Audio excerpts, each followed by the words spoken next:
Here on GCN Tech, we love discussing the finer details of all things science and bike tech related. But the question is, how does the width of your handlebars affect the performance of your bike? So in this video, I'm going to give you all the information you need to decide which handlebar width is right for you. Handlebar width is something we often overlook. We either use what we've had on our bikes for a number of different years, or we just use whatever came supplied on our bikes when we got them new. And chances are that's because we just don't know what handlebar width is right for us. And that's where I come in, because over a number of years I've used all of the different types, shapes, styles and widths of handlebars you could possibly think of, but I've never actually used different widths of handlebars back to back on the same day, and that's what we're going to be doing today. I've got these, which are super narrow 36cm wide bars, and then on my bike here I've got my usual 40cm wide bars, and then I've got these absolute whoppers, which are 46cm wide, so these are super wide. Also, many pro riders are using incredibly narrow handlebars now in search of a bit of extra speed, some as narrow as 27cm wide. So is that something that we should be doing too? Well, and in true GCN Tech style, I've devised a test loop and I'm going to head out and use these different widths of handlebars. I know what you're thinking now, it's going to ride round, time each lap and tell us which bar's the fastest. But no, not today. I'm going to do far more than that. Not just going to be focusing on the speed, I'm going to tell you how the bars feel to ride, how they affect the comfort, the control of your bike, and we'll touch on speed a little bit. But we don't need to test that today because that's already been heavily tested and independently tested, and it does show that narrow handlebars are faster than wider ones. But what if speed isn't your number one priority and going fast isn't your only goal? Well, that's when you should maybe consider using a slightly wider handlebar, and is the reason why you find a lot of gravel bikes have a particularly wide handlebar to try and increase the control and stability that you've got on your bike. So let's discuss all of the different variables that are affected when you change the width of your handlebars. Oh, and you've probably noticed that my handlebars haven't got any bar tape on them today. So for the interest of making my life easy and keeping this a bit of a fair test, I've removed the bar tape off of my handlebars, and usually this bike would have internally routed cables and hoses, but I've routed them externally to make it easy to swap the bars out, and meaning we've got a fair test. The first handlebar I'm going to use on my test loop is the 40cm wide bar, and this is my usual bar width. Now there's three common bar widths that you'll typically see on bikes. They range from a 40, a 42 and a 44. And the original sort of method of thinking and process between choosing a handlebar width would be that you just chose one that roughly matched up to the width of your shoulders. So a slightly broader person with wider shoulders would use maybe a 44 bar. And then if you were someone with slightly narrower shoulders and a smaller build and smaller frame, you'd look to use a 40cm bar. The reason that I've chosen a 40, well, it's just in search of that little bit of extra speed. Let's do our first test lap.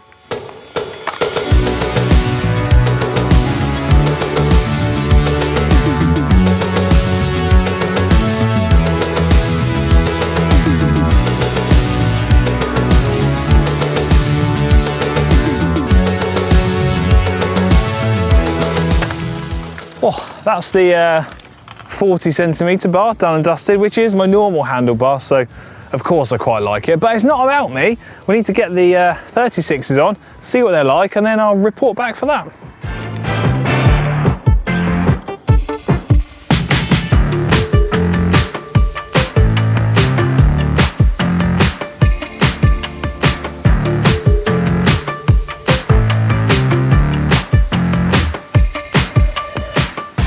Next up, 36cm wide bars, but please don't judge me on my makeshift bar swaps at the side of the road. Come on, give me a break.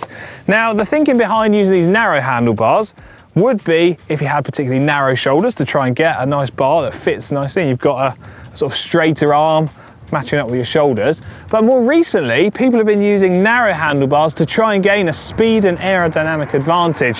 So I'm going to head out, do my little test loop, and I want to see if I can feel that extra bit of speed.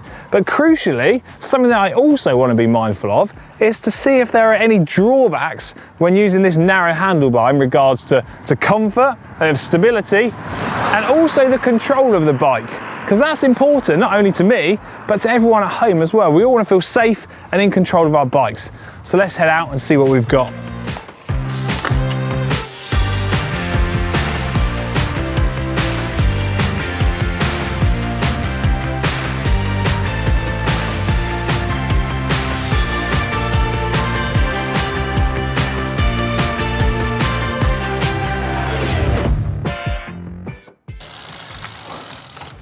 So that's the 36cm bar, done and dusted on my little test loop. Some interesting thoughts to come from that, some interesting feelings, but I'm going to save those thoughts until we can sort of summarise everything at the end. Next up, let's get the super wide handlebars on my bike, and I need to hope that I've got enough brake hoses to get the shifters far enough apart for those massive big 46cm whoppers. Let's get those on next.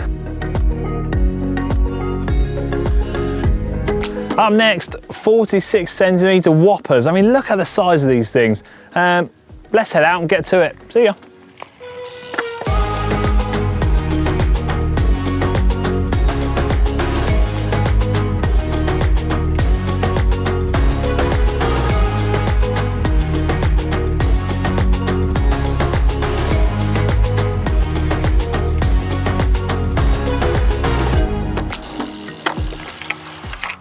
Oh, that's the super wide 46 bar, done and dusted, which means we've also tested all 3 of our bars on my little test loop.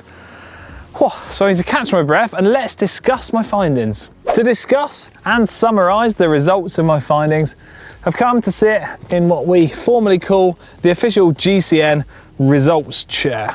I'll just get myself sorted, there we go. So what have I found out from my little experiment? Well, for me, when using the super narrow handlebar, you can get that sense of a little bit of additional speed. You know, your body is naturally hunched into a slightly more compressed position, which lends itself to lowering that frontal area and reducing your CDA. And the science then proves that that is faster, meaning I can ride a little bit faster for a little bit less effort. Now, my usual handlebar, so the 40cm wide bar, well, of course I like that. That is my usual handlebar, but it lends itself to comfort. Like I was talking about earlier, I'm getting my hands aligned with my shoulders. So if that's sort of comfort is your thing, what you're leaning towards, then it's all about getting your hands in line with your shoulders. I'm not a super broad guy, so that's why the 40 matches up quite well for me. So in terms of the super wide bar, so our 46cm bar, I could definitely feel the difference for the stability and control that I had, not only in the saddle, but also out of the saddle as well. You know, climbing, you just get out of the saddle and you've got plenty of grip and leverage attached to the bike, and it does lend itself to that feeling that you can deliver a little bit of extra power and hopefully get a little bit more speed out of it. Enough about me. How can this little experiment help you out? So if comfort is your thing, then the main goal of what you're trying to achieve is to get your hands and your shoulders in alignment. Once your arms are in line with your shoulders, then you should have a nice comfortable position on your bike. If speed is your thing, then of course you're going to need to choose the narrower handlebar. You could go the 36 like I've had here, or even if you want to go all out and get those super narrow 27 bars, which we've seen a number of pro riders using, and the science is there to back it up. Narrow handlebars are that little bit faster. But if stability and control are your thing, then using that super wide handlebar will give you the feeling of that when you're out on the bike. It could be that you're slightly new to cycling and you want to feel nice and confident, or it could be that you're going to be riding off-road on your gravel bike, for instance. So having that wider bar will give you the increased confidence and control that you need when riding over those slightly looser surfaces. It's just a case of deciding what ride characteristics you want to have for your cycling and then choosing a handlebar according to that. And you don't have to stick to the examples that I've used here today. You could go even wider than a 46 and that might be the perfect bar for you.